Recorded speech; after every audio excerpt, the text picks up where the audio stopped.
ان کے جانثاروں میں قرار فرما۔ پروردگار اسی دنیا کی زندگی میں ان کے وارث کے ظہور کا دن دیکھنا نصیب فرما۔ خداوندہ ان کی نصرت اور اس راہ میں شہادت نصیب فرما۔ تمام دعاؤں کی قبولیت کے لیے، مرحومین کی مغفرت، مزید توفیقات کے حصول کے لیے درود بھیجے محمد و آل محمد پر۔ صلی علی محمد و آل محمد وعجل فرجهم۔ دین و دین کی تمام تر خوبصورتی، تمام تر گہرائی کے ساتھ ہم سب کو معلوم ہے کہ ہر دین کا ماننے والا ایک سطح کا نہیں ہوتا۔ ہم اپنے بھائیوں کے اندر، اپنی زندگی کے اندر حتیٰ اس تبدیلی کو احساس کرتے ہیں کہ کبھی ہم اور آپ مثال کے طور پر سو کر اٹھتے ہیں اور یوں لگتا ہے جیسے دل چاہتا ہے کہ کوئی بندگی کریں، کوئی عبادت کریں۔ بعض اوقات ایسا وقت بھی آتا ہے کہ 2 رکعت نماز پڑھنا مشکل پڑ جاتی ہے۔ تو مثال کے طور پر اب ہم یہ سوچیں کہ 2 بھائیوں میں اختلاف ہوگا، ایک بھائی بہت مومن ہوگا، ایک بھائی ذرا کم ایمان والا ہوگا، وہ تو دور کی بات، اپنے اندر بعض اوقات یہ تبدیلی آ رہی ہوتی ہے۔ ایسا کیوں ہوتا ہے؟ علم بڑھ جاتا ہے، علم گھٹ جاتا ہے، کیا چیز گھٹتی ہے، کیا چیز بڑھتی ہے کہ کبھی آپ کا دل بندگی کا چاہ رہا ہوتا ہے اور کبھی نعوذ باللہ تعالی اس بندگی سے دل اچاٹ ہونے لگتا ہے۔ تو میں نے عرض کیا کہ علم تو نہیں بڑھے گا، یعنی جو آپ جانتے تھے اس جاننے پر تو کوئی اضافہ نہیں ہوا ابھی، یا اس جاننے میں کوئی کمی نہیں ہوئی، نعوذ باللہ تعالی۔ تو ایسا کیوں ہوتا ہے؟ انسان کے اندر یہ تبدیلیاں کیوں آتی ہیں؟ پھر جو بہت خطرناک مسئلہ ہے وہ یہ کہ چلو یہ تبدیلی اگر ایک آدھ دفعہ آ گئی تو چلو کوئی مسئلہ نہیں ہے، لیکن ایسا نہیں ہے کہ یہ آٹو پہ چلتے ہوئے واپس بھی آتی ہو۔ یعنی اگر آج صبح دل نہیں چاہ رہا تو یہ یقین ہے کہ دوپہر تک دوبارہ چاہنے لگے گا؟ نہیں۔ بعض اوقات یہ رولر کوسٹر ہوتا ہے، یہ جو بہا کے لے کے جاتا ہے تو نہیں معلوم کہاں لے کے جاتا ہے پھر، تو اس کے اوپر ایک بریک لگانا پڑتا ہے کہ بھئی ٹھیک ہے آج صبح دل نہیں چاہ رہا ہے، لیکن خدا نہ کرے نعوذ باللہ تعالیٰ اگر یہ کیفیت چل پڑی تو کیا ہوگا؟ تو ہمیں اپنے حالات کے اوپر غور کرنا پڑتا ہے کہ بھئی یہ جو کیفیت آتی ہے یہ کیوں آتی ہے، اور خدا نہ کرے نعوذ باللہ تعالیٰ اگر آ گئی تو پھر اس کا مقابلہ کیسے کرنا ہوتا ہے۔ تو میں اس سے عرض کرتے ہوئے ایک اور کل کی بات سے متصل بھی کروں گا انشاءاللہ تعالیٰ، اور جو بیوی کی شہادت کی مناسبت سے چند نکات آپ کی خدمت میں عرض کرنے ہیں جس کا ہماری اور آپ کی زندگی سے براہ راست تعلق ہے، وہ بھی عرض کروں گا۔ درود بھیجے گا محمد و آل محمد پر۔ صلی علی محمد و آل محمد وعجل فرجهم۔ ظاہر ہے کہ جب ہم یہ بات کہتے ہیں کہ بھئی یہ حالات میں تبدیلی آتی ہے تو ہم اس بات کو قبول کر رہے ہوتے ہیں کہ انسان کی زندگی کا کوئی مقصد ہوگا تو پھر حالات میں تبدیلی آئے گی۔ اگر زندگی کا کوئی مقصد ہی نہیں ہے تو پھر حالات میں کوئی تبدیلی نہیں کہلا سکتی، جب کوئی مقصد ہی نہیں۔ یعنی مثلا اگر آپ نے اینٹوں کا ایک ڈھیر یہاں پہ رکھا ہوا ہے جس میں کچھ اینٹوں کی ڈائریکشن ساؤتھ اور نارتھ پر ہے اور کچھ اینٹوں کی ڈائریکشن ایسٹ اور ویسٹ پر ہے، اور ان میں سے کسی کی بھی کہیں پر ہونے کی کوئی اہمیت نہیں ہے، تو 25 اینٹوں کی جگہ 50 اینٹیں ساؤتھ ویسٹ ساؤتھ نارتھ پہ کر لیں۔ اگر ڈائریکشن کی کوئی اہمیت ہے ہی نہیں تو ڈائریکشن چینج کرتے ہیں، کیا فرق پڑا؟ کیا ہم انسانوں میں یہ قبول کریں گے کہ ڈائریکشن کی اہمیت نہیں ہے؟ امام فرماتے ہیں تمہارے 2 دن برابر ہوئے تو تم ہلاک ہو گئے ہو، 2 دن برابر ہوئے تو ہلاک ہو گئے ہو۔ ڈائریکشن کی اتنی اہمیت ہے، آپ کو سفر کرنا ہے، اور اگر آپ ایک رائٹ ڈائریکشن کے اندر نہیں موو کر رہے، نہیں موو کرنا کیا مطلب؟ کھڑے ہوئے ہیں، اس کا مطلب ہے ہلاکت ہے۔ اس میں گہرائی اور بھی ہے۔ حقیقت یوں سمجھ میں آتی ہے کہ اسپریچول لائف کے اندر اسٹیٹک ہونا پاسبل ہی نہیں ہے، یہ پاسبل نہیں ہے، یہ آپ کی فزیکل لائف میں پاسبل ہے۔ تو ابھی فزیکل لائف میں آپ جس جگہ پہ بیٹھے ہیں یہ تو ہو سکتا ہے کہ آپ کروٹ بدلنے کے لیے آدھا فٹ 1 فٹ ادھر ادھر کر لیں اپنے آپ کو، لیکن آپ تقریباً اب اگلے 40-50 منٹ تک موسٹ آف یو ایسے ہی بیٹھیں گے، صحیح ہے؟ فزیکل لائف میں پاسبل ہے، اسپریچول لائف میں پاسبل نہیں ہے۔ کسی سیکنڈ اسٹیٹک نہیں ہوں گے، اور اگر خدا نہ کرے نعوذ باللہ تعالی بڑھنے کی انرجی پیچھے سے نہیں ملی تو پھر پیچھے جائیں گے۔ ہاں، یہ قطعاً ایسا ہوگا۔ کیوں ہم سے بار بار کہتے ہیں باوضو رہو، تاکہ بڑھنے کی مسلسل انرجی تھوڑی تھوڑی سی ملتی رہے، کہ اگر یہ نہیں ملی تو پیچھے جانا ہے ادھر۔ کیوں ہم سے کہتے ہیں ذکر کرتے رہو، یہ سب بہت امپورٹنٹ ہو جاتا ہے۔ تو یہ سب اس لیے کہ ہم کہیں پر بھی رک نہیں پائیں گے، ہماری اسپرچولیٹی اسٹیٹک نہیں ہو سکتی، اس کو کوئی نہ کوئی دھکا پیچھے سے ملنا چاہیے صحیح ڈائریکشن میں۔ اور اسی خاطر درود پڑھتے رہنا بہت امپورٹنٹ ہو جاتا ہے، ذکر کرتے رہنا بہت اہم ہو جاتا ہے۔ ایک ذکر میں آپ کی خدمت میں عرض کرنا چاہ رہا ہوں بلا مقدمہ۔ ظاہر ہے جہاں پہ ایام کم ہوتے ہیں وہاں انسان اگر ایک ایک بات کے لیے مقدمہ بناتا رہے تو پھر 2-3 باتوں سے زیادہ نہیں کرے گا۔ میں بلا مقدمہ ایک چیز آپ کی خدمت میں عرض کرتا ہوں، درود بھیجے گا محمد و آل محمد صلی علی محمد و آل محمد وعجل فرجهم۔ البتہ آج کے دن کی بجائے شاید کل کہتا تو بہتر تھا، لیکن کل ذہن میں نہیں تھا، تو ابھی اس لیے آج عرض کر رہا ہوں، اس کا مورد اب اگلے ہفتے میں آئے گا۔ امام خمینی کے 2 استاد تھے جو علم عرفان میں ان کے استاد تھے، اور وہ ان کو شیخنا یعنی ہمارے استاد کہہ کے ذکر کرتے تھے۔ ایک آیت اللہ مرزا جواد ملکی تبریزی تھے، اور ایک آیت اللہ شاہ آبادی نام کر کے۔ یہ جو آیت اللہ مرزا جواد ملکی تبریزی تھے، یہ ایک بہت بڑے عارف تھے، نجف اشرف میں ان کی قبر موجود ہے وادی السلام کے اندر۔ ان کا نام تھا سید علی قاضی طباطبائی، یہ ان کے شاگرد تھے۔ سید علی قاضی طباطبائی نے بہت بڑے بڑے عرفا شاگرد بنائے، ان کی تربیت کی، تو ان میں سے ایک آیت اللہ مرزا جواد ملکی تبریزی تھے۔ مرزا جواد ملکی تبریزی کا بہت بڑا نام تھا، بڑا مقام تھا۔ تو ایک موقع پر کہیں سے گزرتے ہوئے وہ ایک قبر کے اوپر رکے، اور رک کر وہاں پر ہاتھ رکھ کے فاتحہ پڑھی انہوں نے۔ تو ان کے کچھ شاگرد ان کے ساتھ تھے، ان کو شاگردوں کو یہ سمجھ میں نہیں آیا کہ یہاں قبر کس کی ہے اور ہے بھی یا نہیں ہے، کیونکہ بظاہر وہاں پہ صرف ایک پتھر تھا صحن کے اندر، حرم کے صحن کے اندر، وہاں صرف ایک پتھر تھا، اس کے اوپر کچھ نہیں لکھا تھا کہ یہ کسی کی قبر ہے۔ تو انہوں نے ان سے پوچھا، استاد سے، فاتحہ تو انہوں نے پڑھ لی، لیکن ان سے پوچھا کہ یہاں کس کی قبر ہے؟ تو وہ مسکرائے، انہوں نے مسکرا کر چھوڑ دیا۔ تقریباً 1-2 ہفتے کے بعد ان کا بیٹا مرحوم ہو کر وہاں دفن ہوا تھا۔ تو آیت اللہ کا مقام بہت بلند تھا، اور ان کے بڑے بڑے کرامات مشہور تھے۔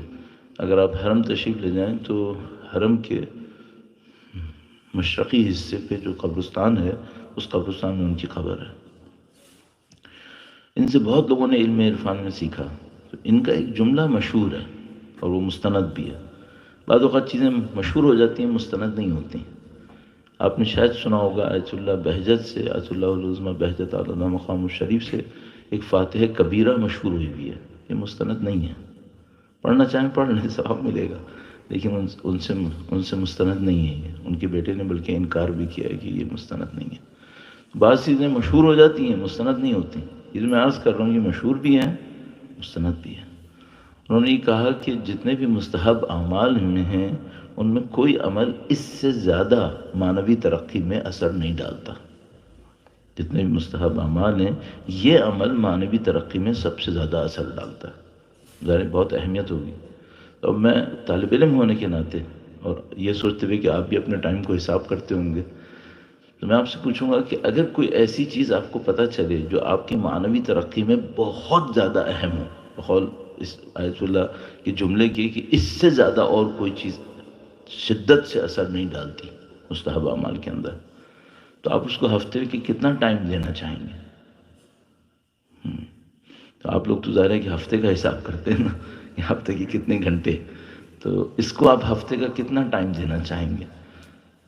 اس سے مجھے ایک اور چیز یاد آئی، اللہ نہ کرے کہ میں دونوں ہی بھول جاؤں، تو آپ مجھے یاد دلا دیجیے گا، آپ میں سے کوئی آپ یاد دلا دیجیے گا کہ مرزا صاحب نے کہا تھا۔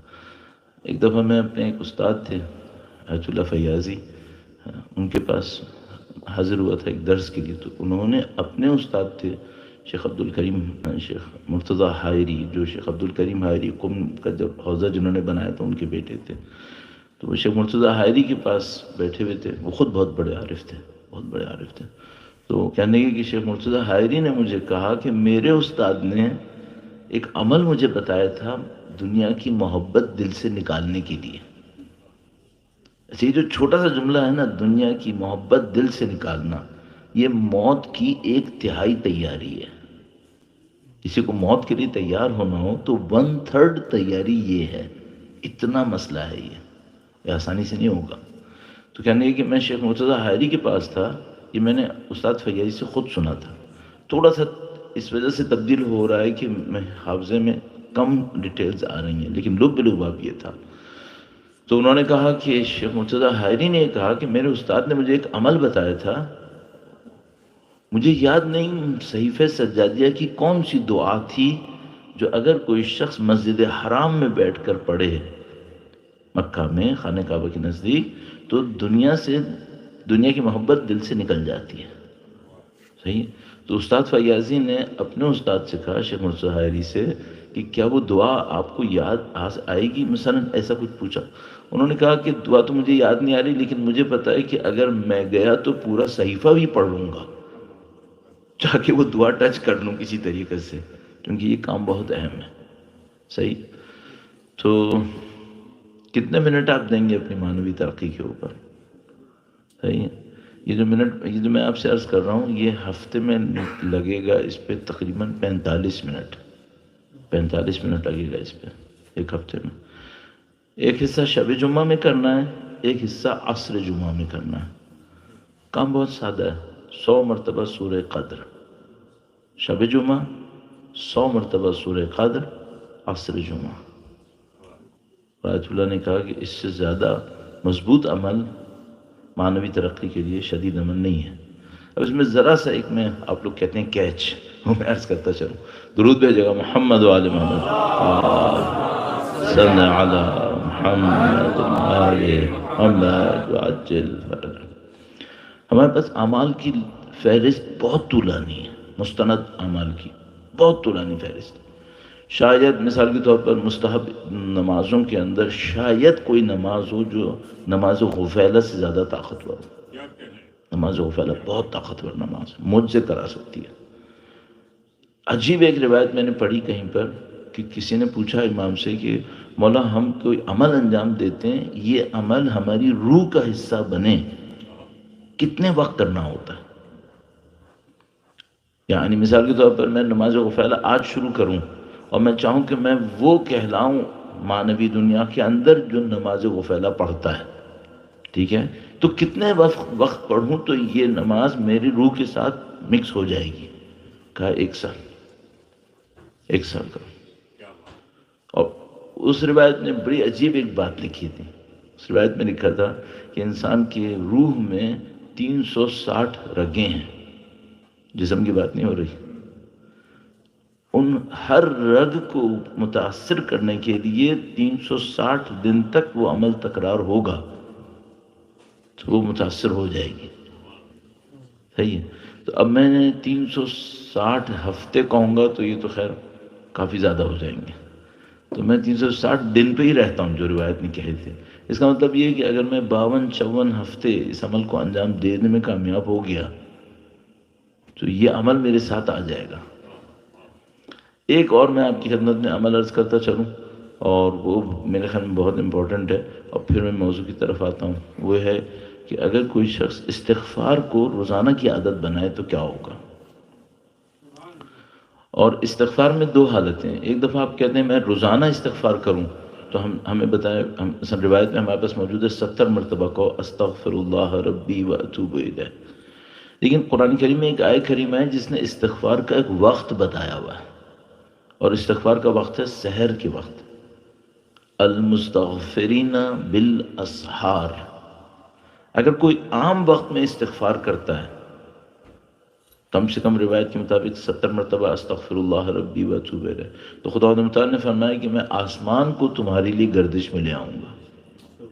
یرسل السماء علیکم مدرارا یمددکم باموال و بنین. مال اور دولت سے تمہاری مدد کرے گا خدا. یہ استغفار کا اثر ہے. مجھے نہیں معلوم سحر میں استغفار کا کیا اثر ہے. تو کسی نے امام سے پوچھا کہ مولا یہ آیت کریمہ نے کہا مستغفرین بالاسحار، سحر کے وقت استغفار کرتے ہیں، کتنا کروں، کب تک کروں؟ امام نے فرمایا سحر کے وقت 70 مرتبہ کرو 1 سال تک، تو یہ آیت تمہارے لیے ہے. پھر وہی 1 سال دوبارہ آ گیا. اس کا مطلب ہے اس میں کوئی کمپرومائز نہیں ہے. کسی عمل کو روح تک اپنانے میں 1 سال لگے گا. ہاں، تو یہ تین چیزیں میں نے دو تین چیزیں آپ کی خدمت میں عرض کر دیں. درود بھیجے گا محمد و آل محمد. صلی علی محمد و آل محمد وعجل فرجهم. یہ جو چیزیں یہ کیا کر رہی ہوتی ہیں؟ یہ چیزیں ہمیں گرنے سے بچا رہی ہوتی ہیں کہ اگر خدا نہ کرے نعوذ باللہ تعالیٰ میری روح نے کوئی غلطی کر بھی دی تو ڈیلی میں کوئی ایسے کام کر رہا ہوں جو اس روح کو برے اثر سے بچانے میں مدد دے دے گی. آپ واپس آ جائیں گے ٹریک کے اوپر. آپ کو پتہ ہے ڈسٹریکشنز یہاں بہت زیادہ ہیں, ہر جگہ ہی ہیں, یہاں تو تھوڑی زیادہ ہی ہو گئی ہیں. تو اس میں آپ کے لیے اور میرے لیے بہت ضروری ہے کہ ہم نے کچھ اعمال ایسے رکھے ہوئے ہوں کہ جو خدا نہ کرے نعوذ باللہ تعالیٰ اگر کوئی مسہیپ ہو جاتا ہے, نعوذ باللہ کسی کی کوئی نماز میں کمی کوتاہی ہو جاتی ہے یا مثلا کوئی عمل گناہ کا انجام پا جاتا ہے, تو اس کے پاس ڈیلی کوئی چیز ایسی ہو جو اسے کہیں نہ کہیں بچا لے. تو یہ دو تین چیزیں میں نے آپ کی خدمت میں عرض کی. ایک تو میں نے عرض کیا کہ سورہ قدر, شب جمعہ اور عصر جمعہ, ٹھیک ہے, تو اگلے ہفتے آپ اپنے آپ کو چیک کر سکتے ہیں. اور ایک میں نے عرض کیا آپ کی خدمت میں 70 مرتبہ استغفار سحر کے وقت, لیکن مسئلہ یہ ہے کہ وہ فجر سے پہلے ہوتا ہے. سردیوں میں تو چل جائے گا, اس وقت تو ہر یعنی سست انسان بھی فجر پڑھنے کو تیار ہو جائے گا. اتنی دیر میں تو پھر آفس میں جانے کا ٹائم ویسے ہی بن جائے گا. چیلنج آئے گا وہاں پر جب سمر آئے گا. لیکن یہ ان سب کے ساتھ ایک بات میں اور عرض کرتا چلوں, میں آپ کے ساتھ کیا کر رہا ہوں, میں اپنی لائف کے اس حصے میں ہوں جس میں اب میں یہ سوچتا ہوں کہ اب مجھے یہ نہیں پتا میرے پاس ٹائم کتنا ہے. تو میں جہاں جا رہا ہوں میں سوچتا ہوں کہ یہ میری انویسٹمنٹ ہے, اب مجھے نہیں پتا میں دوبارہ یہاں انویسٹ کر پاؤں گا یا نہیں کر پاؤں گا. تو میں چاہتا ہوں کہ میری بات میں کچھ ایسا ہو جائے جس سے میری انویسٹمنٹ بڑھ جائے. جو بھی عمل آپ انجام دیں گے میری انویسٹمنٹ ایکچولی, اس کا مجھے ریٹرن مل رہا ہوگا. تو تیسری ایک اور بات عرض کرتا چلوں, سونے سے پہلے سورہ حشر, یہ آپ کو سحر میں جگا دے گی. ہاں, تو اب دیکھیے پورا ایک پیٹرن بن گیا. سونے سے پہلے سورہ حشر پڑھ لیں, 4 منٹ کا کام ہے. اگر آپ نے پڑھ لی تو آپ تقریباً جس ٹائم پہ چاہیں گے اٹھ جائیں گے. آپ سحر پہ اٹھنے کا ارادہ کریں, سحر پہ آپ اٹھ گئے 70 مرتبہ استغفار کریں. نماز شب پڑھتے ہیں پڑھیں, اللہ کا شکر کریں, پڑھ سکتے ہیں پڑھیں, نہیں پڑھ سکتے 11 رکعت 3 رکعت پڑھیں, 2 رکعت پڑھیں, 1 رکعت پڑھیں, کچھ بھی کریں, نماز شب پڑھیں, 70 مرتبہ استغفار کریں. دونوں چیزوں کو کرنے سے کیا ہوگا, آپ کی 24 گھنٹے سیکیور ہو گئے. سونے سے پہلے آپ نے سورہ حشر پڑھ لی تو سونے تک جو برائی نعوذ باللہ تعالیٰ اگر کوئی آئی تھی روح کے اوپر, کافی بچت ہو جائے گی. اور صبح کو اٹھ کے آپ نے استغفار کر لی, آپ کی روح تازگی میں داخل ہو گئے. کتنی رات سورہ حشر پڑھوں تو یہ سوچوں سورہ حشر مجھے پسند کر لے گی. 1 سال. آخری جملہ اس سلسلے میں, یہ پورا قرآن کریم ہے, اس کی ہر آیت دوست ڈھونڈ رہی ہے. آپ نے اب تک کتنی آیتوں سے دوستی کی ہے؟ قرآن کے لیے غریب نہ بن جائیں, قرآن کے لیے اجنبی نہیں بنیے گا, کیونکہ اس دن اس کا اجنبی ہونے والا شخص مشکل میں پھنس جائے گا. تو آپ کو قرآن سے اجنبی نہیں ہونا. تو سونے سے پہلے سورہ حشر پڑھ لیں تاکہ آپ کی اجنبیت بچا لے گی آپ کو یہ سورہ حشر. مجھے اور آپ کو درود بھیجے گا محمد و آل محمد. اللہم صلی علی محمد و آل محمد وعجل فرجهم. اچھا اب